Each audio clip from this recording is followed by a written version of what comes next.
우리 첫날, 둘째 날 계속 무거운 얘기 이제 드렸는데요. 제 성향이 그래서 어쩔 수 없습니다. 가벼운 얘기가 잘 안 나와요. 그래서 우리 교인들은 늘 죽을 맛이죠. 높은 뜻 덕소교회 교인들은. 그래도 잘 붙어 있는 게 참 감사할 정도예요. 첫날은 기도가 두 개가 있다고 얘기했죠. 칼을 잡는 기도와 칼을 놓는 기도가 있다. 무엇을 선택할 것이냐.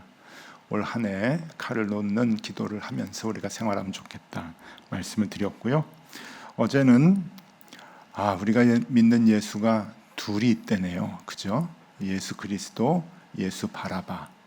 어떤 예수를 우리가 쫓아가는가 참 심각합니다. 평생을 예수를 믿고 예수께 헌신을 해도 예수 바라바를 쫓아가는 사람들 꽤 많이 있습니다. 우리는 힘을 따라가는, 성공을 따라가는 그런 예수 바라바가 아니라 십자가의 길로 주님과 같이 가기를 원하는 예수 그리스도의 제자가 되면 참 좋겠다.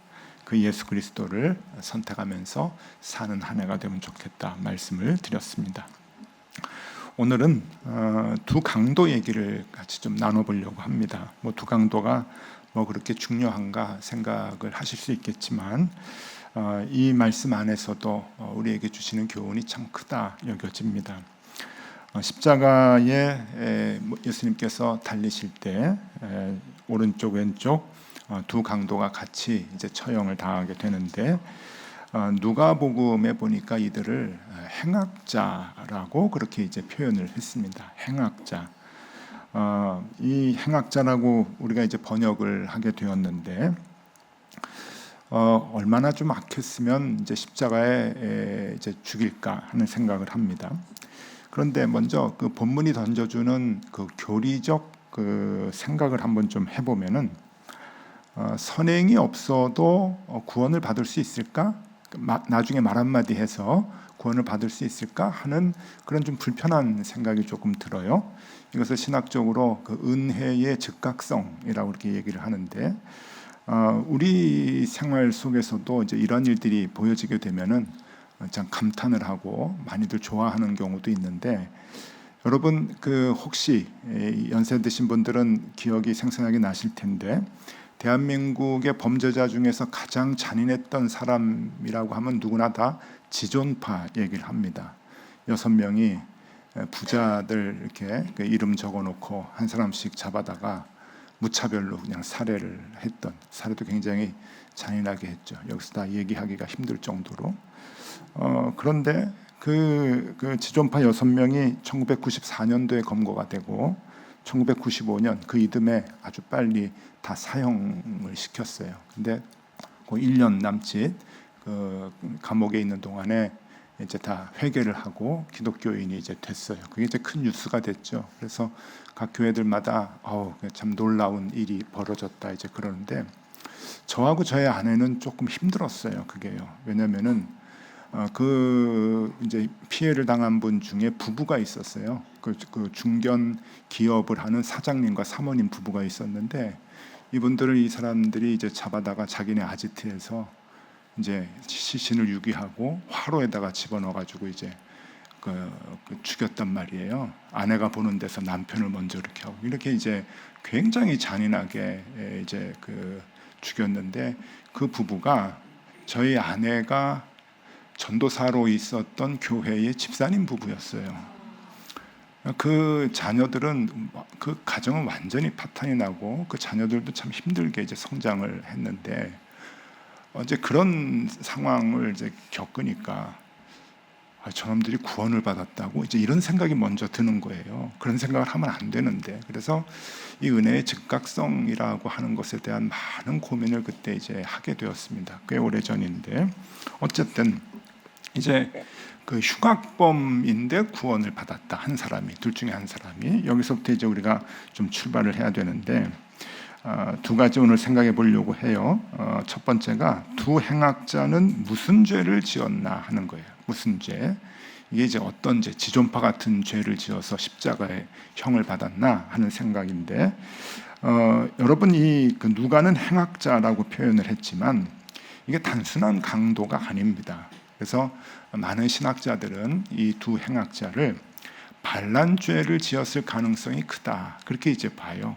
그냥 그 파렴치한 도둑이나 강도가 아니에요.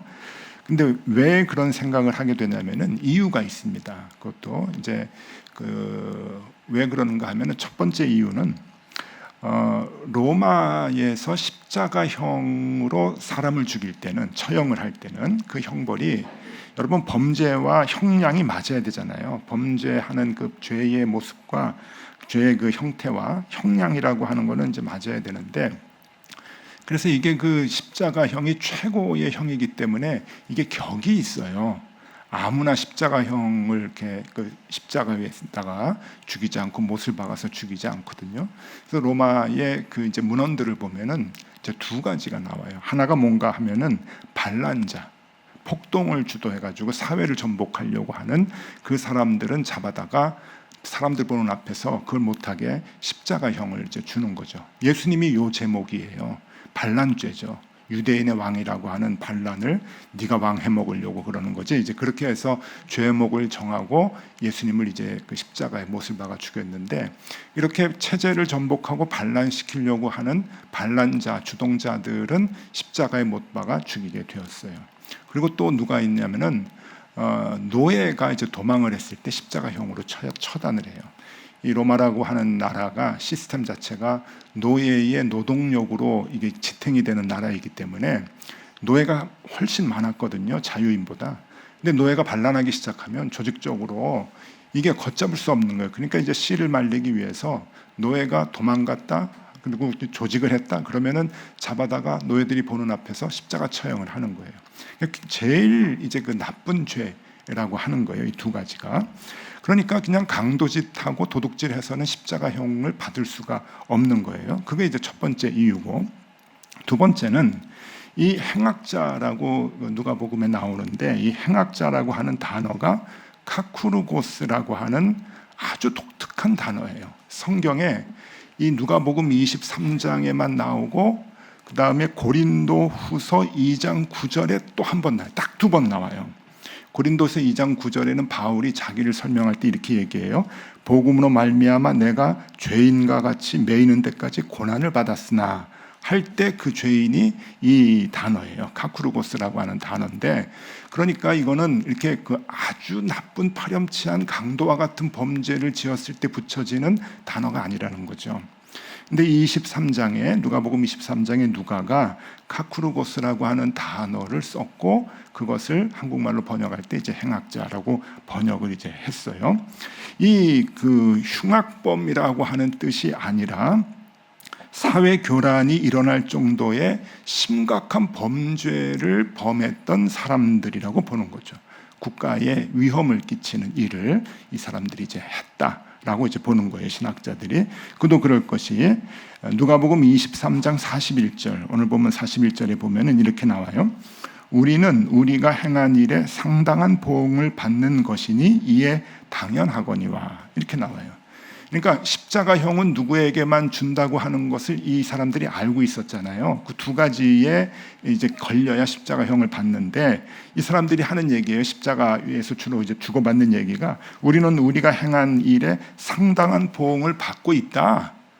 그러니까 이들이 노예에서 도망가진 않았을 거예요. 그러니까 사회를 반란시키는, 혼란시키는 그러한 일을 지금 했다가 잡혀가지고 지금 십자가형을 당하고 있는 것이다라고 이제 보는 것이죠. 그다음에 이제 또 하나의 이유가 뭔가, 신학자들이 이들이 이제 그 좀도둑이 아니고 강도가 아니고 사회를 반란하는 이제 그러한 이제 죄인이었다라고 보는 이유 중에 하나는 그 당시에 그런 사람들이 많았다는 거죠. 대표적인 게 어제 봤던 바라바잖아요. 바라바. 마가복음 15장 7절에 이렇게 나옵니다. 밀란을 꾸미고 그 밀란 중에 살인하고 체포된 자 중에 바라바라 하는 자가 있는지라. 그러니까 그런 사람들이 그 당시에 많았던 거예요. 사회가 너무 힘들고 로마의 박해가 너무 심하니까 유대인들 자존심을 많이 건드리고, 그러니까 유대인들이 성격이 그냥 급한 사람들은 가만히 있지 못하는 거죠. 그러니까 힘을 조직을 하고 지하에서 계획을 해가지고 반란을 일으키고, 어떤 사람들은 칼을 들고 무기를 들고 사람들을 죽이고 이제 그랬단 말이에요. 그 사람 중에 하나가 이제 바라바였고, 그리고 예수님의 십자가 양쪽에서 이제 같이 처형을 받는 사람들도 그런 죄인이었을 것이다. 그리고 칼을 놓지 않았던 준비했던 베드로도 그들과 같은 일을 하려고 했던 사람들이었다라고 이제 우리가 보면 이제 되는 거죠. 자, 이렇게 이런 이유로 해서 이 사람들의 죄는 그냥 사람들 때리고 남의 물건 뺏고 하는 파렴치한 강도가 아니라 아마 이런 일을 했던 그런 사람들이었을 것이다라고 이제 보고 있는 거죠. 여러분들도 이제 그 강도에 대한 마음을 조금 오픈을 해주시면 좋을 것 같아요. 아이, 저 파렴치한 놈들 이제 그렇게 생각하지 마시고, 그 당시에 그래도 의로운 행동을 하다가 잡힌 사람이었을 것이다라고 생각을 하면은 오히려 더 맞지 않을까 하는 생각이 듭니다. 자, 그런데 우리가 하나 더 생각해 볼 것은요. 두 번째 생각할게. 이 두 행악자의 차이가 무엇인가? 한 사람은 구원을 받고 한 사람은 구원을 받지 못했어요. 누가 구원을 받았죠? 오른쪽에 있는 사람인가요? 왼쪽에 있는 사람인가요? 누가 구원을 받았나요? 여러분들의 그 성경적 지식 수준이 굉장히 높은 것 같습니다. 이 오른쪽 왼쪽은 성경에 나와 있지 않습니다. 어디서 배우셨어요? 문 목사님이 가르쳐 주셨어요? 이거 잘 모르는데, 오른쪽에 있는 사람이 구원받고 왼쪽에 있는 사람은 구원을 받지 못했다. 이제 그렇게 주로 얘기를 하는데 그건 근거가 없어요. 성경에 그런 얘기 나오지 않고, 그저 두 사람이 못 박혔다 그러고, 또 마태와 마가에서는 오른편 왼편에 하나씩 있었다. 이제 그래요. 앞에서 보면 오른쪽이고 뒤에서 보면 왼쪽이죠. 뭐 이게 입체적인 거니까 누가 구원받았는지 이건 모르는 거예요. 그런데 한 사람은 구원을 받았고 한 사람은 구원을 받지 못했다. 이게 이제 그 성경에서 얘기해 주는 건데, 뭐 구원이라는 얘기도 없지만 네가 오늘 나와 함께 낙원에 있을 것이다를 우리는 구원으로 이제 받아들이고 있는 거죠. 그런데 지금까지 이제 쭉 설명을 했을 때 이 두 행악자의 차이가 무엇인가? 죄인지 아닌지는 모르겠지만 어쨌든 로마 입장에서 봤을 때 죄목은 같아요. 죄목은 같아서 거기에 합당한 보응을 지금 받는 거잖아요. 자기네들도 인정하잖아요. 그러니까 십자가형으로 지금 처형을 당하고 있는 그런 그 상황인데, 이 두 사람의 차이가 무엇일까 하는 거죠. 무슨 차이가 있을까? 오직 이 두 사람의 차이를 우리가 굳이 살펴보자면 말한 거밖에 없어요. 그것도 십자가 위에서 그냥 한마디 해가지고, 말 하나 잘못해가지고 하나는 아웃되고 말 하나 잘해가지고 하나는 구원받고 이제 그런 상황인데, 이게 너무 이것도 극적이다, 아니면 이게 타당한가, 그렇게 이제 생각이 들 정도인데요. 자, 무슨 차이가 있는가 하는 걸 좀 살펴보자면은 역시 말의 내용이 다르긴 합니다. 근데 단순히 말이 아니라 말은 그 생각의 표현이잖아요. 그러니까 그 사람들의 그 마음에 어떤 차이가 있는가 하는 것을 이제 보게 되는데, 저도 지금 오른쪽 왼쪽이 누군지 모르겠어요. 그래서 지금 또 호칭을 강도 1, 강도 2라고 연극할 때 같이 이렇게 하도록 하겠습니다. 오른쪽이 뭐 저건 아니니까. 예.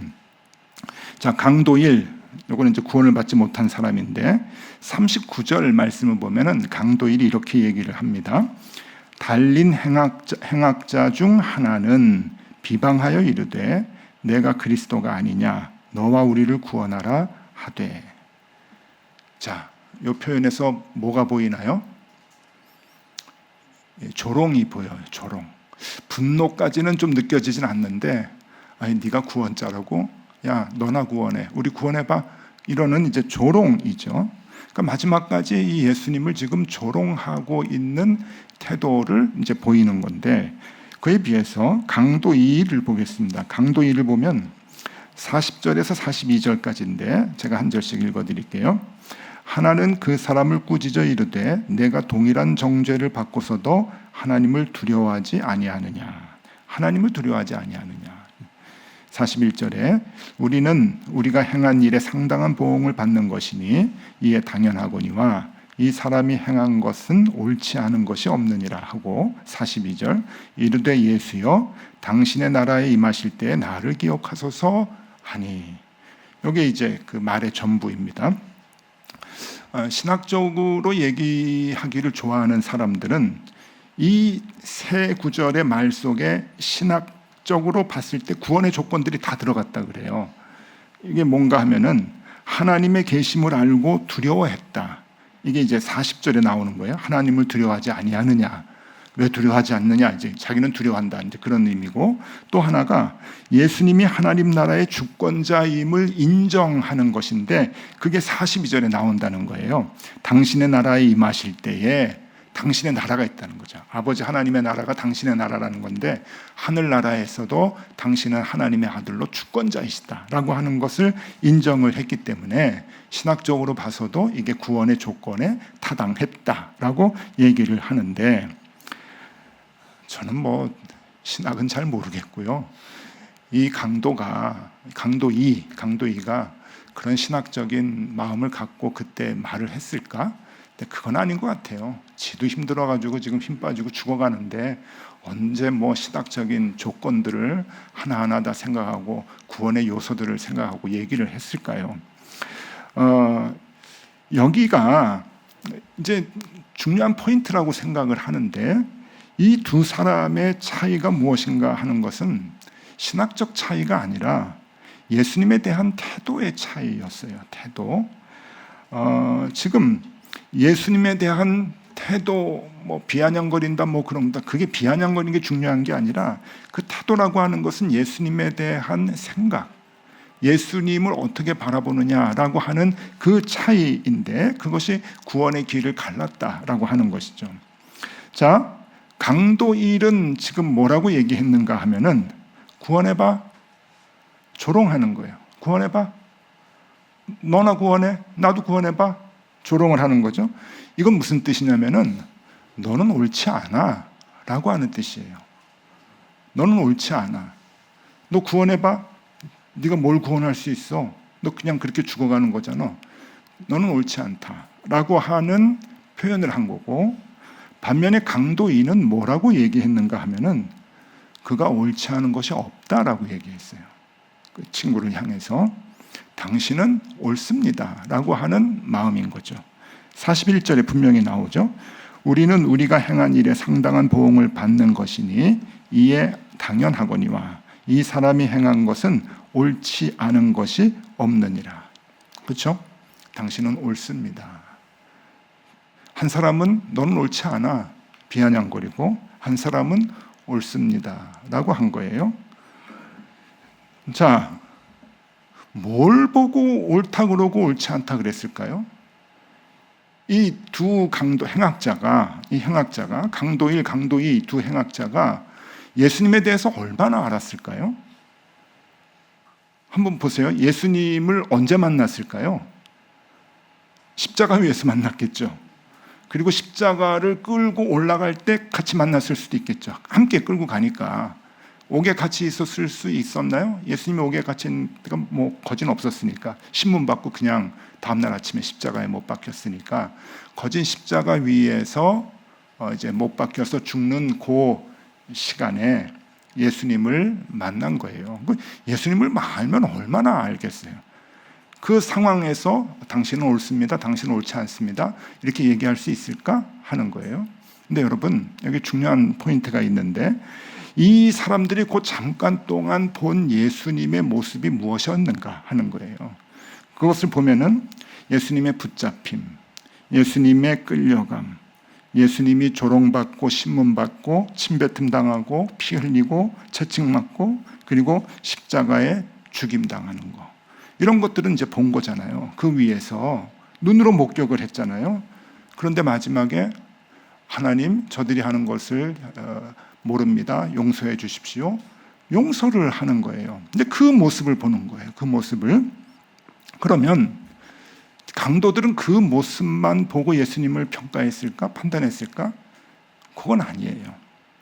예수님이 그 당시에 굉장히 유명했습니다. 갈릴리에서부터 아주 그 센세이션을 일으켰던 존재였어요.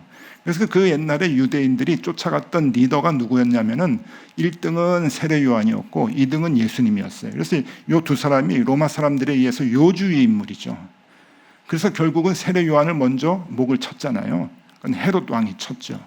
빌라도 입장에서는 굉장히 고마웠을 거예요. 왜냐하면은 세례 요한을 쫓아다니면서 세례 요한이 선동하면은 언제 반란을 일으킬지 모르는 거예요. 그러니까 항상 주시하고 보는 거죠. 정보력을 총동원해가지고 어떻게 움직이고 있나 이렇게 보는 건데, 이 세례 요한이 제거되고 난 다음에 예수님만 남았으니까 온통 예수님한테 신경을 집중하고 있었던 때예요. 모든 유대인들은 예수님에 대해서 열광을 했고, 그래서 예루살렘에 들어갈 때 여러분 종려나무를 가지를 흔들고 호산나 하면서 자기 옷까지 다 바닥에 깔고 그렇게 그 예수님을 맞이했던 것 아닙니까? 열렬하게. 왜 그랬을까요? 그만큼 예수님이 유명했어요. 당신이 우리를 이끌 왕이 될 사람이다 라고 하는 기대를 했단 말이에요. 이 두 강도가, 이 강도도 유대의 회복을 위해서 힘썼던 사람들이라고 볼 수가 있죠. 행악자. 그러면 이 사람들이 예수님의 존재에 대해서 몰랐을까요? 아니에요. 알았죠. 그런데 그 예수님이 활동했던 그 모든 것들을 들었을 거예요. 입소문이 얼마나 빠른데요. 모든 유대 땅에 있는 사람들이 예수님에 대해서 아는데, 그래서 예수님이 어느 고을에 오면 다 쫓아오잖아요. 병 고쳐달라고. 왜 그랬을까요? 딴 마을에서 병 고치는 게 다 알려져 있으니까 오는 거예요. 그러면 이 예수님에 대해서 이 두 강도는 지금 십자가 위에서 보는 것은, 만난 것은 처음이지만 들은 것은 있단 말이에요. 뭘 들었을까요? 그 들은 것은 그가 가난한 자, 병든 자를 아무 조건 없이 고쳐준 것, 그리고 자신을 내어주고 희생했던 것, 그리고 가장 천한 사람들하고 함께 있었던 것, 그리고 자기가 하나님의 아들이라고 얘기해서 오해를 받고 모함을 받고 이렇게 끌려온 것, 이런 것들에 대해서 다 들었을 거예요. 살아온 방식에 대해서, 사는 모습에 대해서 그들은 듣고 지금 이 짧은 시간에 보는 거예요. 자, 두 사람의 반응이 엇갈립니다. 한 사람은 넌 옳지 않아. 네가 그렇게 살아왔던 방식들 내가 다 들었더니 넌 옳지 않아. 그리고 지금도 야, 너를 찌르고 너를 죽이는 사람들을 용서한다고 옳지 않아. 한 사람은 당신이 옳습니다. 당신이 옳습니다. 지금 피 흘리고 죽어가는 상황이지만 사람들을 용서하고 자기 것을 다 내어주고 가난한 사람 함께하고 병든 자와 함께하고 천한 사람과 함께하고 그리고 십자가를 지고 여기까지 온 당신의 삶의 모습과 여정은 옳습니다. 이 차이.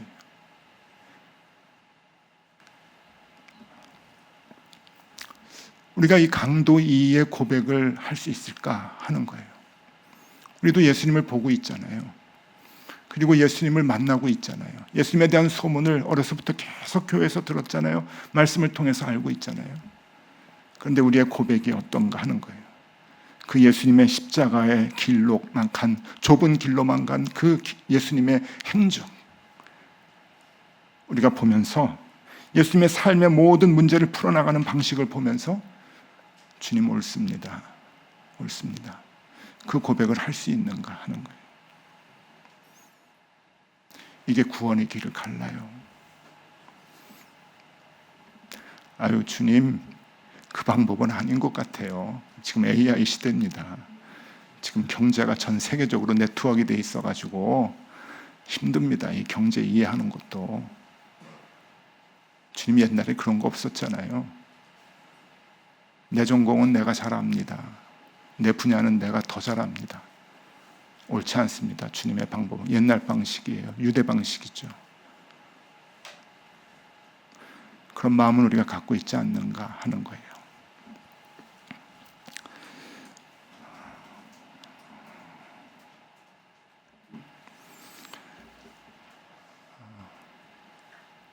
악마는 디테일에 있다고, 그죠?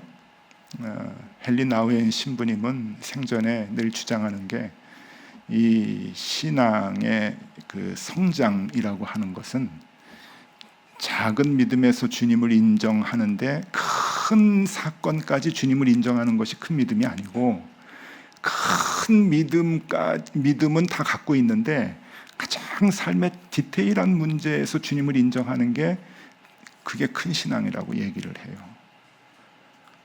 젊어서 그 선상 신부를 잠깐 하셨다 그래요. 네덜란드 이런 유럽은 우리나라에 그 원목, 그다음에 교목 이런 이제 제도가 있듯이 배를 타고 나가서 고기 잡는 사람들이 이게 풍랑에 위험하니까 신부님들이 탔대요. 그래서 그들을 기도해주고 그들을 보호해주는 그 선상 신부 제도가 있었는데 그걸 잠깐씩 해야 되나 봐요. 그래서 거기 이제 탔는데 풍랑이 막 일어요. 풍랑이 이니까 이 배가 막 왔다 갔다 하죠.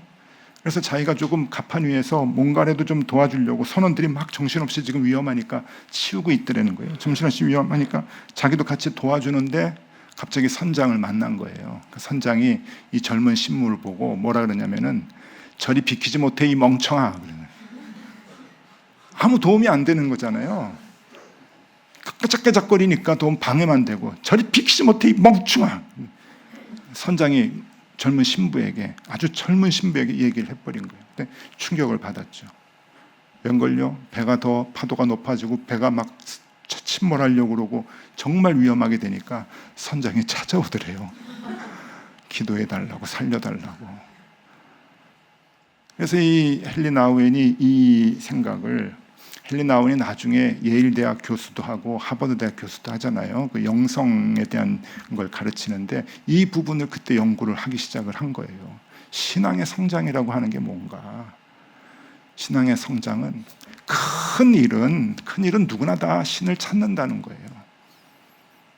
근데 여러분, 하루하루 생활을 하면서 일상생활을 할 때 가장 작은 일, 내가 제일 잘할 거라고 생각하는 그 작은 일에 대해서 하나님을 인정하느냐, 그것까지 하나님께 맡기느냐, 이 분야도 하나님이 나보다 더 전문이십니다라고 맡기는 그 신앙이 성숙한 신앙이라고 하는 거죠. 여러분, 오늘 이 강도 1, 2 당신이 옳습니다. 예, 그 믿음이 우리에게 필요한 거예요. 내 삶의 모든 분야에서 당신이 옳습니다. 그리고 당신의 방법을 선택하며 살겠습니다. 여러분, 오늘날 양보하고 섬기고 더 우리가 낮아지고 내 걸 다 주면은 그 바보 취급당하죠. 경쟁에서 밀려나는 것 아니에요. 그 방법을 쫓아갈 수 있느냐 하는 겁니다. 쫓아갈 수 있느냐? 쫓아가야죠. 어떤 고백을 하고? 당신의 방법이 옳습니다. 주님이 가신 그 방법이 옳습니다. 그것을 인정을 할 때 내 생각과 내 계획과 내 계획의 시간 스케줄하고 다르게 나타나도 주님이 옳습니다 라고 하는 그 고백은 주님께서 제일 듣고 싶어 하시는 거죠. 여러분, 올해 그 고백을 하면서 살면 좋겠습니다. 제 신앙은 중학교, 고등학교 때 다 형성이 됐고요. 성경에 있는 모든 내용을 중학교, 고등학교 때 체험했던 것으로 다 해석이 이제 되고 있는데, 고등학교 때 너무 교회에 미쳤어요. 정말. 우리 어머님은 권사님인데 맨날 교회 좀 가지 말아라. 공부 좀 해라. 그럴 정도로. 고등학교 2학년 때 그 고등부, 우리 고등부가 꽤 숫자가 많았거든요. 회장을 뽑는데 덜커덕 회장이 됐어요. 그래서 집에서 얼마나 혼났는지 몰라요. 야, 고등학교 때 제일 중요한데 공부해야지. 너 회장하면은 교회 맨날 가고. 그때는 고등부가 토요일날 집회가 있었어요. 토요 집회라 그랬어요. 주일날 아침부터 가가지고 주일 중고등부 성가대가 저녁 예배, 7시에 있는 저녁 예배, 어른들 드리는 예배 항상 찬양을 섰어요. 성가대로. 그러니까 아침에 가서 밤늦게까지 있는 거예요. 토요일, 주일. 임원 맡은 모든 아이들의 부모님들이 교회 중직자인데 모두가 다 그냥 야단을 치는 거예요. 그래서 공부 좀 해라, 공부 좀 해라. 우리 애들이 신앙이 너무 좋았거든요. 이제 모여가지고 맨날 그러는 거예요. 야, 우리 본때를 보여주자. 열심히 교회 생활하는 아이들이 얼마나 잘 되는가, 좋은 대학 가는지 보여주자. 우리 애들이요, 동기들이, 그 임원들이 공부를 참 잘했어요. 제가 회장이라 그랬죠. 공부를 참 잘했어요. 그래가지고 우리는 우리 실수하지 말자. 그리고 우리는 본때를 보여주자. 교회를 열심히 했더니 하나님이 복을 주시더라 라고 하는 걸 우리 부모님들에게 보여줘서 우리 후배들한테 그런 야단 못 치게 좀 하자.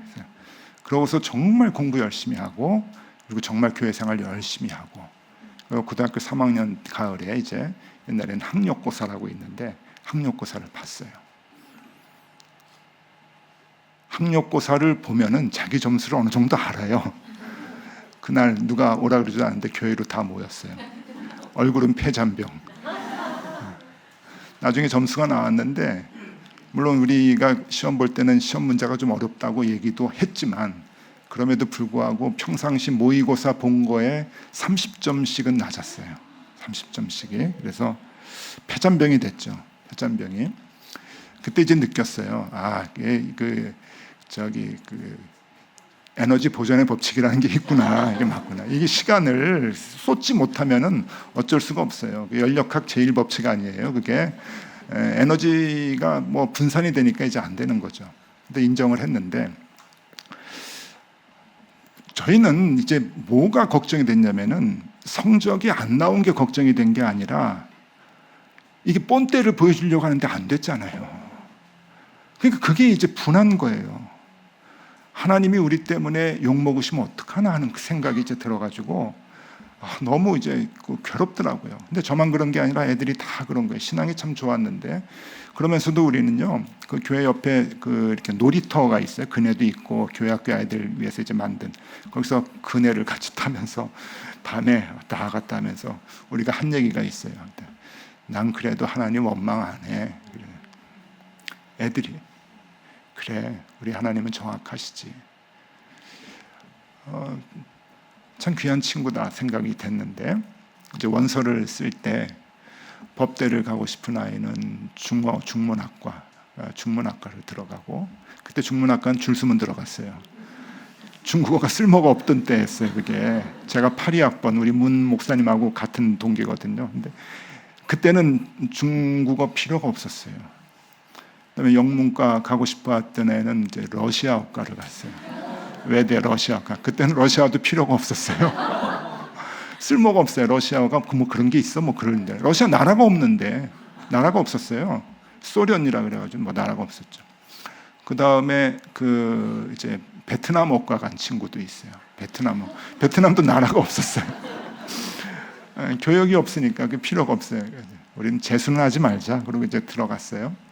저는 그림을 좋아해가지고 미학을 하고 싶었는데 안 됐어요. 그런데 제가 갔던 장로회 신학대학은 후기거든요. 그때는 전기 후기가 있었는데 재수는 없다. 그래가지고 후기로 이제 장신대 목사가 되려고 했으니까 이제 먼저 가자. 그래서 이제 장신대를 들어갔어요. 그리고 나서 아이들은 다 한 해 다니고 다 군대 가고 뭐 2년 다니고 군대 가고, 그러면서도 우리는 가끔 연락을 하는데 그래도 믿음을 잃지 않더라고요. 신앙생활 잘하고, 본때는 보여주지 못했지만 마음은 아프지만 폐잔병같이 생활해야 되지만 그래도 뭐 어떡하겠어요. 우리가 믿는 하나님은 포기하지 않는다. 그러고 이제 군대 갔다 와서 졸업을 하는데, 여러분, 세상이 바뀌었어요. 소련이 무너졌잖아요. 러시아가 문호를 개방하고 기업들을 받아들이기 시작하는데, 베트남이 문호를 개방하고 주계장막이라고 하는 중국이 문호를 개방해서 한국의 기업들이 사람을 찾는데, 러시아어, 베트남어, 중국어 하는 사람이 없었어요. 우리 친구들 군대 갔다 와서 졸업하니까 7년이잖아요. 남자는. 세상이 바뀌어가지고 모셔갔어요.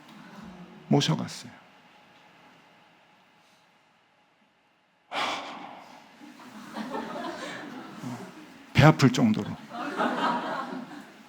저는 지금도 그래요. 소련이 왜 무너졌어? 그러면 전 분명히 대답해요. 하나님이 내 친구 살리기 위해서. 정말 제 신앙 고백이에요. 기도하면 학교 옮긴다 그러죠? 이건 나라가 무너져요. 신앙인 하나 살리기 위해서 하나님이 하나님의 자녀 살리기 위해서 중국을 무너뜨리고 베트남 살려주고 전 그걸 체험을 했어요. 제가 40대 초반에 동경에 있는 동경교회에서 이제 목회를 하는데 친구가 러시아 모스크바에서 법인장이 됐대요. 40대 초반인데 꽤 초고속 승진을 한 거죠. 말을 잘하니까 뭐 그냥 쭉쭉 가는 거예요. 아주 축하를 해주려고 동경에서 전화를 했어요. 국제 전화를. 그때는 뭐 카톡 이런 게 없으니까 돈 들여가지고 국제 전화를 했는데 비서 2명 이렇게 거쳐가지고 가는데 마지막 비서가 지금 회의 중이어서 안 된답니다. 나중에 또 하시죠. 이러고 있어요. 그래서 누구라고 전해드릴까요? 그래서 오대식이라고 동경에서 있는 목사라고 그랬더니 네, 알겠습니다. 그러고서 이제 전화 끊었어요. 한참 있다가 전화가 온 거예요. 러시아에서 모스크바에서 전화가 와가지고 우리 교회 사무원이 이제 받았어요. 그리고 그 사무원한테 제가 누구야? 그랬더니 러시아에서 뭐 아무개 씨라고 이제 그러는데요. 갑자기 막 화가 나잖아요. 나 회의한다고. 나 회의한다고 이따 하라 그래. 통쾌하더라고. 통쾌. 지만 잘 나가. 나도 동경교회에서 담임 목사 하는데 자기만 잘 나가나.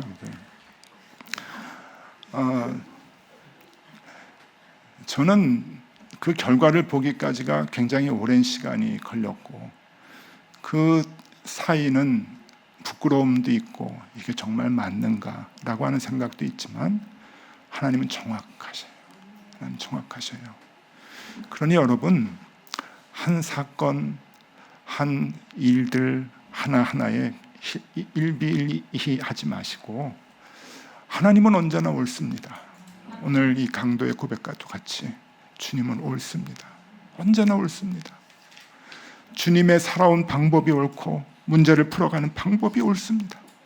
그 방법을 내가 쫓아가면 좋겠습니다 라고 하는 그 고백을 할 때 여러분 우리 친구들이 나중에 잘 돼서 좋았을까요? 아니에요. 우리 친구들 믿음 그 정도 아니에요.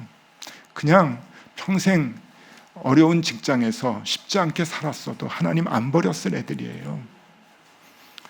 그런데 하나님 축복해 주신 거죠. 보너스로. 우리는 보너스로 생각하지 믿음의 결과라고 생각하지 않아요. 하나님 언제나 옳습니다. 언제나 옳습니다. 그 믿음이 우리에게 필요하겠죠. 그림 하나 소개해 드릴게요. 제가 그림 좋아한다 그랬잖아요. 마르크 샤갈의 백색의 십자가라고 하는 그림입니다. 이 샤갈은 유대인이죠. 러시아에서 태어난 유대인입니다. 그래서 굉장히 많은 2차 세계대전 직전에 독일의 나치로부터 굉장히 많은 그렇게 그 학살, 괴롭힘, 많은 이제 고통을 당했던 그 체험이 있는 화가가 이제 샤갈입니다. 근데 이 백색의 십자가라고 하는 이제 그림이 제일 유명하죠. 프란체스코 교황이 가장 좋아하는 그림이라고 얘기해서 더 유명해진 그림이고, 제가 저 그림 보느라고 시카고 그 미술관에 갔어요. 저걸 이제 봤죠. 시카고 미술관에 저게 있는데 아주 감동적입니다. 근데 저 그림이 보면 슬퍼요. 보면은 그 왼쪽에 혁명군들, 독일군인지 하여튼 와가지고 마을을 다 불태우고, 그리고 그 마을 불태우는 것도 있죠. 마을 사람들은 배 타고 도망가고, 오른쪽에 보면은 불타는 게 이제 회당입니다. 회당 불지르고 사람들은 도망가기에 바쁘고 회당에 있는 모든 집기들은 다 파괴되고, 그런데 그 밑에 까만 옷을 입은 사람이 이제 말씀 두루마기 말씀을 들고 이제 도망가고 이제 그런 거예요. 이게 이제 자기가 살았을 때 일어난 자기 주변의 모든 일들이에요. 여러분, 이 샤갈이 이제 가난한 유대인 집에서 태어났거든요. 아버지는 물고기 장사하는 사람 밑에서 이제 그 하인으로 일을 했었고, 어머니는 채소를 팔고 굉장히 어렵게 이제 살아가지고 그림 공부도 참 쉽지 않게 했던 사람인데, 나중에 이제 프랑스 가가지고 이제 그 활동을 했지만은 그 성장 과정과 청년기 때가 굉장히 괴로운데 저런 사건들까지 이제 지켜보면서 너무나 이렇게 힘든 그 시기를 보내는 거죠. 그리고 저희 그림의 메시지가 있어요. 저 그림의 메시지. 십자가 지신 예수 그리스도를 보고 당신이 옳습니다 라고 하는 그 고백을 저 상황에서도 할 수가 있을까? 여러분, 저게 하나라도 우리가 당하는 일들이라고 생각해 보세요. 가족에 있는 것 다 빼앗기고, 가족들은 다 뿔뿔이 흩어지고, 섬기던 교회는 다 불이 타고, 신앙조차도 가질 수 없도록 많이 괴롭힘을 당하고 하는 그러한 혼란과 혼동 속에서 예수 그리스도를 우리가 볼 수 있느냐? 저 믿음의 고백, 당신이 옳습니다 라고 하는 그 고백이 필요하겠죠. 그림 하나 더 소개해 드리면은요, 이건 제가 좋아하는 그림인데, 렘브란트가 갈릴리 바다의 폭풍이라고 하는 이제 그림입니다. 갈릴리 바다에 폭풍이 불었을 때 이제 제자들이 이제 예수님 막 깨우고 두려워하는 그러한 그 그림인데, 조금 클로즈업 해가지고 이제 보여드릴게요. 자, 사람을 한번 세워보세요. 저기에 13명이 있어야 맞아요. 그죠? 13명이 있어야 되는데, 한번 잘 보시면 보일 듯 말 듯한 사람까지 포함해서 14명이 있습니다. 14명. 뭐 구토하는 제자도 있고, 어쩔 줄 몰라 하는 제자도 있고, 예수님 주변에서 예수님 붙들고 있는 제자도 있고, 있는데, 지금 다 그 당시에 유대 땅에서 입었던 그런 옷을 입고 있는데, 한 친구가 모자를 쓰고 현대 옷을 입고 있어요. 맨 앞쪽에 초록색, 파란색 옷을 입고 모자를 쓰고 있는 청년이 있는데, 저 사람이 누군가 하면은 렘브란트 본인이에요. 본인을 집어넣었어요. 자기가 그 배 안에 같이 이제 있다고 하는 거죠. 여러분, 렘브란트는 쉽지 않은 삶을 살았습니다. 자녀 4명 중에 3명이 죽었고, 아내가 먼저 죽었고, 어머니도 죽고, 평생 모은 재산을 사기를 당해가지고 잃었고, 말년에는 자기 집에 얹혀서 명예고 뭐고 다 땅에 떨어지고 불행한 삶을 살다가 삶을 마감한 사람이 렘브란트입니다. 이분은 명성을 얻었다가 그것을 다 잃어버리고, 돈과 명예를 다 잃어버리고 이 생을 마감한 그러한 화가 있죠. 그림을 그립니다. 배에 줄을 잡고 예수님을 의지하는 자신의 모습을 그리는 거예요. 그 믿음.